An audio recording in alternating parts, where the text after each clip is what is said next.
मेरा नहीं है अरे पीटीआई को मैं तो एनआई को उधर कर दीजिए ना। नीचे पीटीआई एनआई है। अरे वो सब नहीं पीटीआई एनआई। इलेक्ट्रॉनिक मीडिया और यूट्यूब से जुड़े सभी साथियों का लोक जनशक्ति पार्टी रामविलास अभिनंदन करती है। आज पूरी पार्टी के लिए ये बहुत गौरव का दिन है।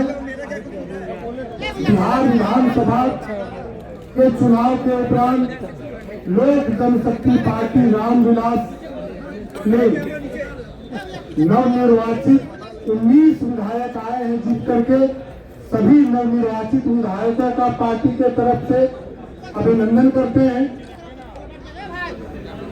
एक सांसदों की पार्टी मेरी कही जाती थी और वहां से ये कारवां हमारे राष्ट्रीय अध्यक्ष आदरणीय श्री चिराग पासवान जी के कुशल नेतृत्व में शुरू होती है और उसके बाद बिहार के लोगों के 14 करोड़ लोगों के आशीर्वाद से एक सांसदों वाली पार्टी 5 सांसदों वाली पार्टी के साथ में केंद्र की सरकार में आते हैं और लगातार श्री अरुण भारती जी जो बिहार के प्रभारी के रूप में हमारे जमुई सांसद माननीय लगातार पार्टी के कार्यकर्ताओं के साथ में दिन रात मेहनत करते हुए जब बिहार विधानसभा का चुनाव हुआ तो हमारे 19 प्रत्याशी विधायक बनकर के लौटे हैं। मैं पार्टी के तरफ से हार्दिक अभिनंदन करता हूं और अपने प्रभारी श्री अरुण भारती जी का भी अभिनंदन करता हूं।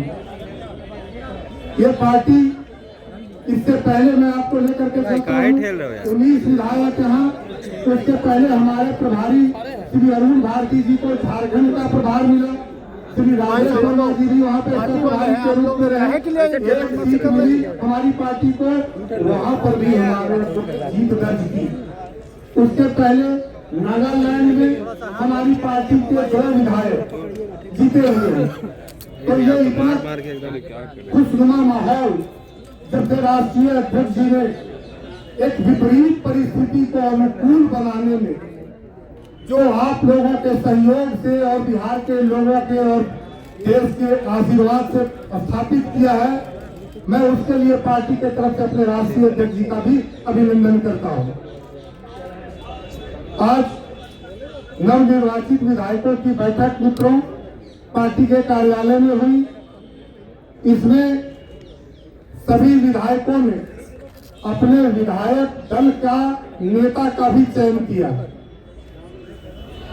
लोक जनशक्ति पार्टी रामविलास नवनिर्वाचित विधायक दल के नेता के रूप में मेरे पहले से प्रदेश अध्यक्ष रहे आदरणीय श्री राजू तिवारी जी को विधायक दल का नेता चुना गया है। पार्टी की तरफ से इनका हार्दिक अभिनंदन और स्वागत। उनके कुशल नेतृत्व में पार्टी ने लगातार विजय हासिल किया है और सभी विधायकों का सहयोग इनको मिलता रहेगा। ऐसी शुभकामनाओं के साथ अब मैं अपने पार्टी के राष्ट्रीय अध्यक्ष सह केंद्रीय मंत्री आदरणीय श्री चिराग पासवान जी से आग्रह करूंगा कि आप लोगों से रूबरू होकर के और आप लोगों को अपनी बातों को रखें। धन्यवाद। ए भाई उधर ए भाई डर छोड़िए था। सर्वप्रथम इस प्रेस वार्ता में उपस्थित होने के लिए मैं मीडिया से जुड़े हुए मेरे तमाम पत्रकार साथी भाइयों का मैं स्वागत करता हूँ। क्षमा चाहूँगा कि एक बार आज प्रेस वार्ता का ये समय बदला गया।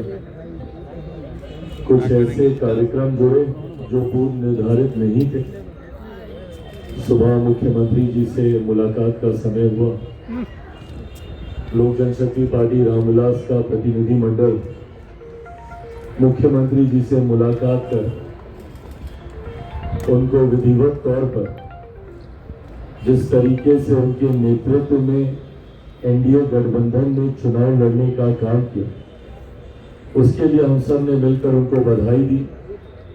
एक बधाई कल मैं उनको फोन के माध्यम से पहले ही दे चुका था, पर आज विधिवत तरीके से मिलकर न सिर्फ उनको हम लोगों ने बधाई देने का काम किया, बल्कि आने वाले दिनों में क्या रूपरेखा सरकार की गठबंधन की रहेगी उस पर भी हम लोगों ने चर्चा करने का काम किया।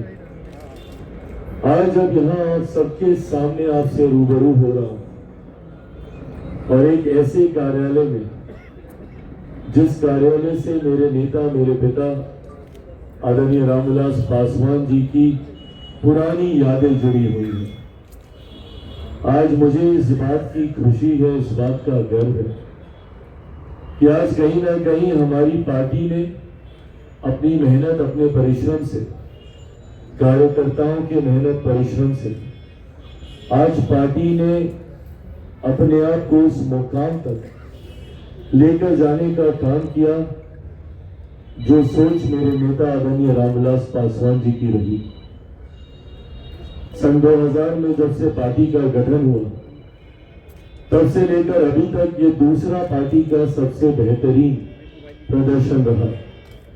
पहला प्रदर्शन 2005 में जब बिना किसी गठबंधन में मेरे नेता ने चुनाव लड़ने का काम किया, 29 विधायक जीते, पर परिस्थितियों वश उस वक्त सरकार नहीं बनी और जिस तरीके से दोबारा चुनाव होने पर पार्टी का प्रदर्शन 2005 नवंबर में जब चुनाव हुए तो उस तरीके का नहीं रहा जो पहले फरवरी में हुए चुनाव में रहा था। और तब से निरंतरता में पार्टी ने कई संघर्ष के दौर देखे। 2009-2010 का एक ऐसा दौर आया जब 2009 लोकसभा में मेरे नेता आदरणीय रामविलास पासवान जी खुद भी उस वक्त वो चुनाव नहीं जीत पाए थे। वो एक कठिन समय जरूर पार्टी का था, पर उन्होंने हार नहीं मानी और 2014 में एक शानदार वापसी, उन 5 सालों में जिस तरीके से उनका संघर्ष रहा, एक शानदार वापसी उन्होंने करने का काम किया। इतिहास कहते हैं कि अपने आप को दोहराता है। लगभग 2020 के आसपास पुनः मेरे सामने ऐसी ही परिस्थिति आई जहां पार्टी की समाप्ति की भी घोषणा कई दलों के द्वारा कई अलग अलग मंचों पर कर दी गई थी। 2020 में पार्टी का प्रदर्शन अपेक्षा के अनुरूप नहीं रहा और उसके बाद 2021 में जिन उतार चढ़ाव से पार्टी और मैं खुद व्यक्तिगत तौर पर गुजरा, कहीं ना कहीं 2022 आते आते तक ये मान लिया गया था कि लोक जनशक्ति पार्टी और चिराग पासवान समाप्त है, पर मेरी रगों में भी मेरे नेता, मेरे पिता आदरणीय रामविलास पासवान जी का खून है। 2009 के बाद ना उन्होंने हार मानी थी और संघर्ष कर पार्टी को ऊंचाइयों तक वो लेकर गए थे। उन्हीं का खून मेरी रगों में है। 2020 में जब प्रदर्शन हम लोगों की अपेक्षा के अनुकूल नहीं रहा, मैंने भी उन्हीं से ही सीख लेते हुए पार्टी को नई ऊंचाइयों तक लेकर जाऊंगा, ये संकल्प लिया। 2024 में गठबंधन ने अपना विश्वास जताते हुए एक सांसद वाली पार्टी को 5 लोकसभा की सीटें दी लड़ने के लिए और 5 की 5 हम लोग जीते। और विधानसभा में 0 विधायक वाली पार्टी, मैं एक विधायक बोलने लगा था पर बोलते बोलते याद आया कि जो विधायक थे वो भी पार्टी का साथ छोड़कर चले गए थे और उन्होंने दूसरे दल का साथ थामा था। तो ऐसे में 0 विधायक वाली पार्टी को जिस तरीके से गठबंधन ने विश्वास जताकर 29 सीटें देने का काम किया और 29 में भी ऐसी सीटें देने का काम किया जो गठबंधन ने विश्वास रखा कि ये कठिन सीटें हैं और ये कठिन सीटें लोक जनशक्ति पार्टी रामविलास चिराग पासवान ही जिता कर ला सकते हैं। मेरे लिए ये बहुत बड़ी बात थी। मुझे ज्यादा विस्तार में ये बातें आपके समझ रखने की जरूरत नहीं है क्योंकि मीडिया ने अपना विश्लेषण, आप सब ने अपनी अपनी तरीके से अपने अपने चैनल्स पे आपने इसका विश्लेषण किया था कि किस तरीके से वो विश्लेषण का स्वरूप थोड़ा बदला हुआ था। उसके पीछे की सोच ये बताई जा रही थी कि चिराग पासवान को ये सीटें हारने के लिए दी गई हैं। और मेरे कुछ शुभचिंतक जो मेरे बारे में सोच रखते हैं कि भैया कैसे चिराग पासवान को कमतर आंका जाए, उन्होंने खास तौर पर ये नैरेटिव सेट करना शुरू किया कि 2020 में चिराग पासवान ने खेल किया था जदयू के साथ और 2025 में ये खेल जदयू ने कर दिया चिराग पासवान के साथ, ऐसी सीटें थमाकर जिसमें 100% स्ट्राइक रेट का झुंझुना बजाने वाला लड़का इसमें तो कम से कम प्रदर्शन अपना अच्छा नहीं कर पाएगा।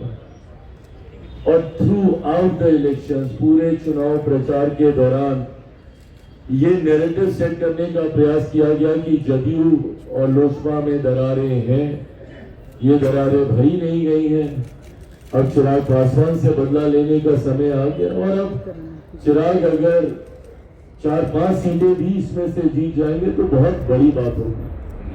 एंड मोर और लेस अधिकांश एग्जिट पोल ने भी वैसा ही दिखाना शुरू किया जहां पे हम लोगों को दहाई के आंकड़े तक भी लेकर जाने में कई एग्जिट पोल की सांस फूलने लगती थी।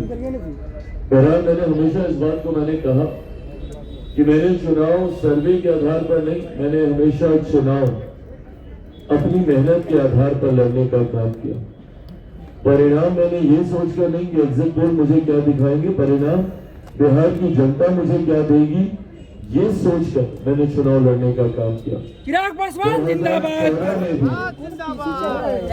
2014 में भी मात्र एग्जिट पोल, जब हम लोग 7 सीटें लड़े और 6 जीते थे तो एग्जिट पोल मात्र 2 सीटें दिखा रहा और कुछ जगह तो ये कह के दिखाई जा रही थी कि बस बाप बेटा ही, ये वर्ड इस्तेमाल किया गया था कि बस बाप बेटा अपनी सीटें जीतेंगे, जमुई से चिराग और हाजीपुर से मेरे नेता। और 2019 में भी जब 6 की 6 हम लोग जीते तभी यही नैरेटिव सेट किया जा रहा था कि बहुत होगा तो 2 सीटें जमुई चिराग निकाल लेंगे, हाजीपुर इनके नेता के नाम पर उस वक्त हमारे चाचा चुनाव लड़ रहे थे वो निकाल लेंगे। और 24 में तो हर कि भैया सिर्फ हम ही सीट निकाल पाएंगे, जमुई की 1 सीट निकल गई तो निकल गई, बाकी इनके जितने प्रत्याशी हैं उनमें से कोई चुनाव नहीं जीत पाएगा। और मेरे 5 सांसद आज इस मंच पर आपके सामने मौजूद है। पहला मैं एग्जिट पोल को मैं दोष नहीं देता, मैं दोष उन लोगों को देता हूं जो ये नैरेटिव सेट करने का प्रयास करते हैं बार बार कि गठबंधन में दरारें, चिराग पासवान मुख्यमंत्री जी के बीच में दरार, लोजपा जदयू, और इन बातों को सहज स्वीकार करना भी आसान हो जाता है क्योंकि मेरा इतिहास भी ऐसा ही रहा है। 2020 में जिस तरीके से हमारी भूमिका रही तो उस भूमिका के साथ जोड़ते हुए इन परिस्थितियों को जोड़ना आसान हो जाता था और इसीलिए 24 के लोकसभा में भी यही परसेप्शन बनाया गया और यही परसेप्शन 2025 विधानसभा में भी बनाया गया। पर मुझे खुशी है आज कि जिस तरीके से तमाम बातों को ध्वस्त करते हुए एनडीए का प्रदर्शन रहा और जिस तरीके से विपक्ष के तमाम नेताओं की बातें, उनका भ्रम फैलाना, उनका फॉल्स नैरेटिव सेट करना सिर्फ बातें बनकर रह गया और जो बातें मैंने निरंतरता में कही थी, राजनीति का विद्यार्थी हूँ, बीइंग स्टूडेंट ऑफ पॉलिटिक्स, मैं भी अध्ययन करता हूँ, पढ़ता रहता हूँ, निरंतरता में साइकोलॉजिस्ट नहीं हूँ बट आंकड़ों को पढ़ता हूँ, आंकड़ों पे काम करता हूँ और इसीलिए मेरा विश्वास हर बार गहराता है कि भैया इतना तो हम जीतेंगे ही जीतेंगे। और वो विश्वास जो मैं आप लोगों से संवाद के दौरान भी रखता हूँ वो आता ही इन बातों को लेकर है क्योंकि मैंने उन आंकड़ों पे काम किया होता है। मैंने बार बार 2020 से इस बात को कहा जब ये बात कही जा रही थी कि भैया राजद इतनी बड़ी पार्टी, राजद इतनी बड़ी पार्टी, उस वक्त के नेता प्रतिपक्ष, अब आज की तारीख में कौन होंगे कैसे होंगे नहीं पता, पर उस वक्त के नेता प्रतिपक्ष कि भैया वो एकदम मुख्यमंत्री बनने के समीप थे, बन ही गए थे, शपथ होने वाली थी। मैंने तब भी ये कहा था कि बिहार की जनता ने कभी भी उनको चुनने के लिए वोट नहीं दिया। 2020 में बहुत सहजता से ये बात मेरे साथ जोड़ दी जाती थी और कह दी जाती थी कि चिराग पासवान की वजह से जनता दल यूनाइटेड को नुकसान हुआ। अगर जनता दल यूनाइटेड को नुकसान हुआ तो इसका लाभ किसको मिला? उसका लाभ सीधा सीधा राजद को मिला था। राजद को भी उस वक्त बड़ी पार्टी चुनने का जनादेश नहीं था, क्योंकि उस वक्त एक डिवाइडेड एनडीए था। इसका लाभ परिस्थितिवश राजद को मिल गया था। पर उन आंकड़ों को देखकर, इतने विधायकों को देखकर, जिस तरीके से राजद अपने पुराने स्वरूप में अहंकार में आ गया था, उस वक्त मैं बार बार ये कह रहा था कि ये अहंकार ही इनके पतन का कारण बनेगा, क्योंकि ये कभी समझ ही नहीं पाए कि बटे हुए एनडीए का लाभ आपको मिला है, जनता ने आपको नहीं स्वीकारा है। और आज वही चीज प्रमाणित हुई है। यही परिणाम 2020 में आते, और जनता दल और राष्ट्रीय जनता दल की अगर मैं बात करूं तो ये तो 2005 से 2010 से समाप्त है ये पार्टी। 2010 में जिस तरीके से एनडीए को प्रचंड बहुमत, एक ऐतिहासिक बहुमत मिला था, उसी वक्त राजद को अस्वीकार कर दिया गया था, और ये अस्वीकार 2005 में भी हो गया था। तो एक बार जो 90 के जंगल राज के बाद, उन 15 सालों के शासन के बाद जनता ने राजद को अस्वीकार करने का काम किया। बिहार की जनता ने कभी उन्हें दोबारा स्वीकार नहीं किया। अब उसके बाद से परिस्थितियां बनती गई। 2010 में जनता ने एक स्पष्ट जनादेश दे दिया कि भैया राष्ट्रीय जनता दल जंगल राज वाला नेतृत्व तो हमें नहीं चाहिए। पर 2015 में परिस्थितिवश पुनः उन्हें मौका मिला। मुख्यमंत्री नीतीश कुमार जी के उनके साथ जाने की वजह से उन्हें लाभ हुआ, और 2020 आते आते तक जिस तरीके से एनडीए में बिखरा हुआ, अगर 2015 का भी एनडीए वैसा ही रहता जैसे आज है, तो भी इन लोग ने खाता खोलना मुश्किल होता। 2020 में भी आज जैसे हम लोग हैं वैसे ही रहते, तो इन लोगों के लिए दहाई का आंकड़ा पार करना मुश्किल होता। और 2025 ने तो प्रमाणित कर ही दिया भैया। इतना बुरा हर्ष, कई लोग सोचते हैं कि और कहते हैं कि भैया ये तो कल्पना भी नहीं की थी। बिल्कुल कल्पना की थी, मैंने कल्पना की थी, और मैं बार बार आप लोगों से बातचीत के दौरान इस बात को मैं कहता रहा था, और मैं कह रहा था कि भैया अगर हम लोग यूनाइटेड तौर पर चुनाव लड़ लेंगे तो कोई कारण नहीं है कि राष्ट्रीय जनता दल या महागठबंधन अस्तित्व में भी आ सके। और इस बार जिस तरीके से इनकी बुरी करारी हार हुई है, ये दर्शाता है कि जिस तरीके से महागठबंधन राष्ट्रीय जनता दल को बिहार की जनता आज से नहीं दशकों से नकार चुकी है, पिछले 20 साल से नकार चुकी है।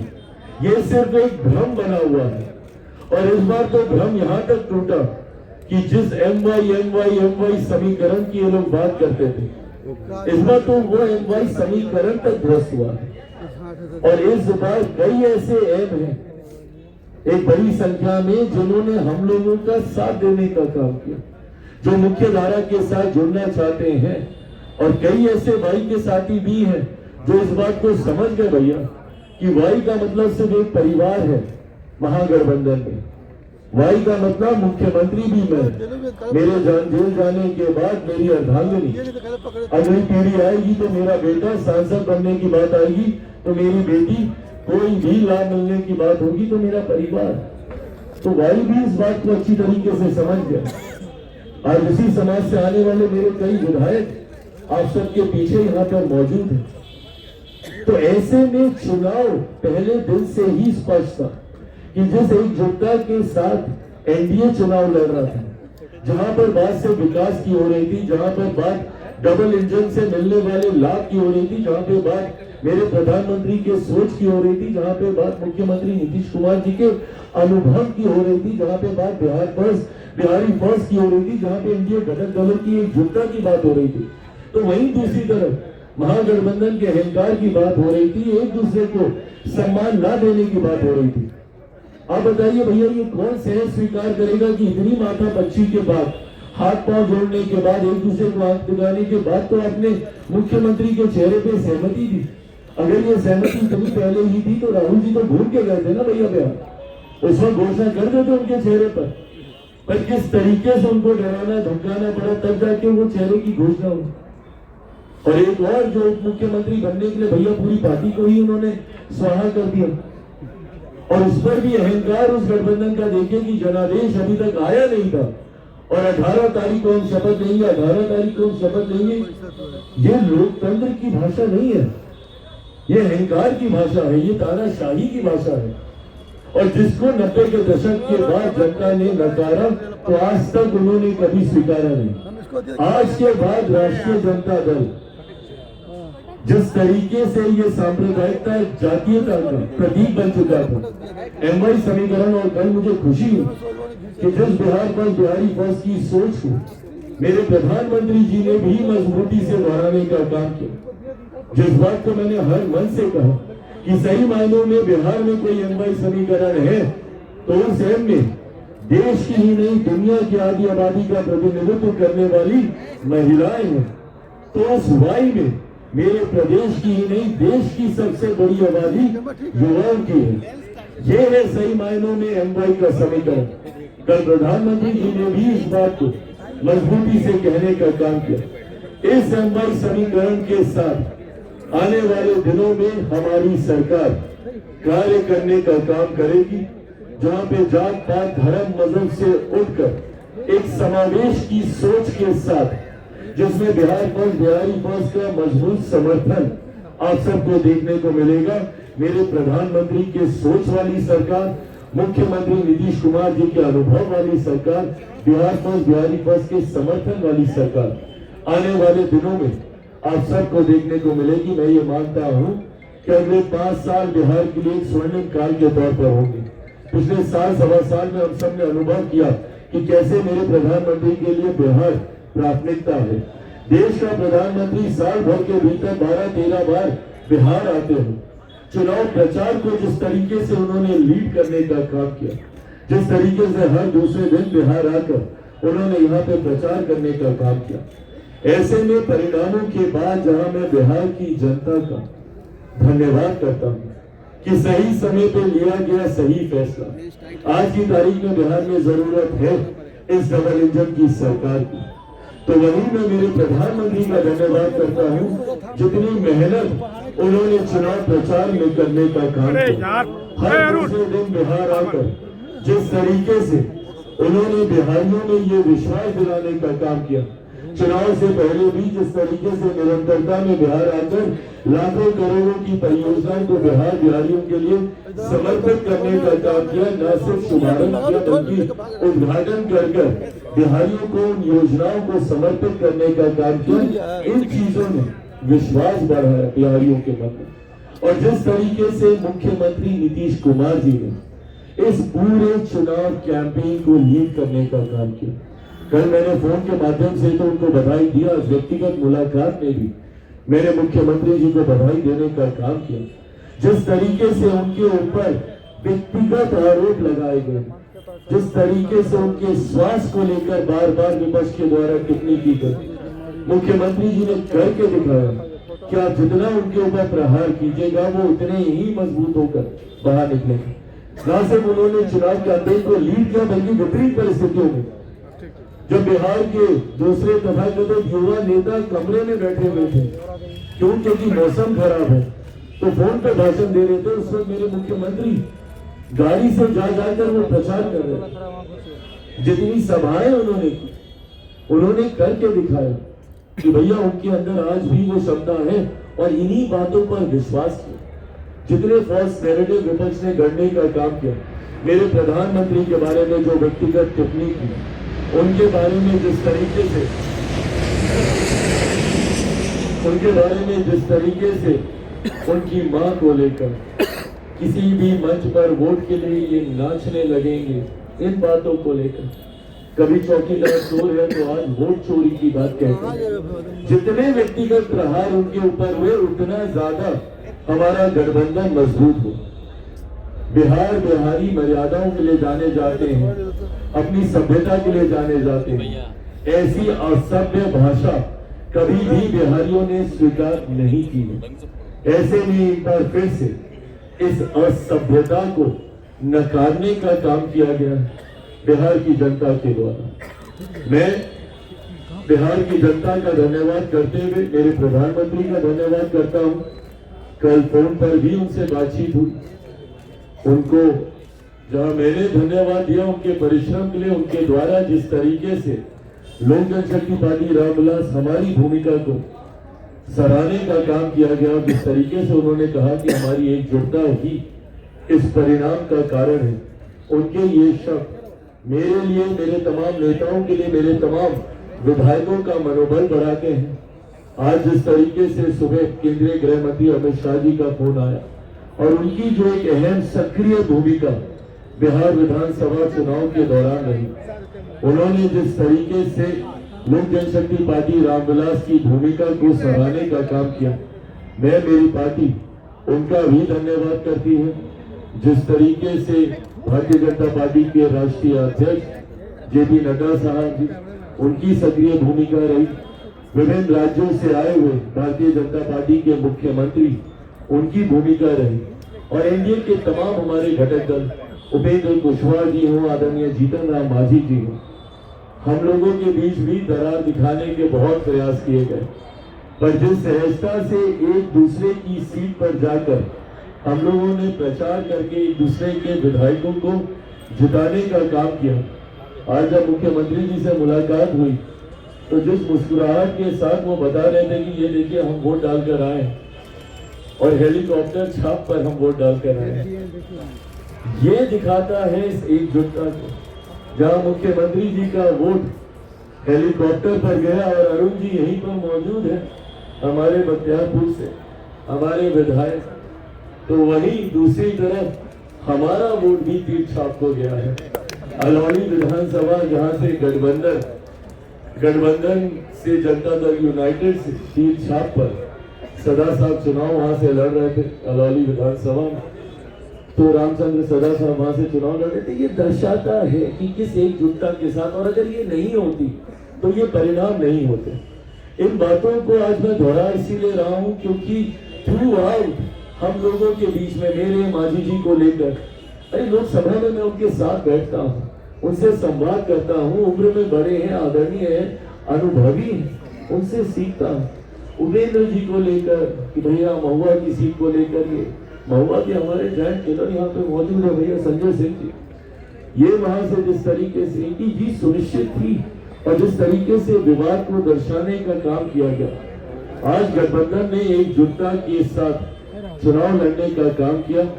मैं यहाँ पर मौजूद मेरे तमाम योद्धाओं को, जिन्होंने मजबूती से चुनाव लड़ने का काम किया, और ये सामान्य बात नहीं थी जो मीडिया में ये चल रहा था, आंकड़े वो भी सही थे।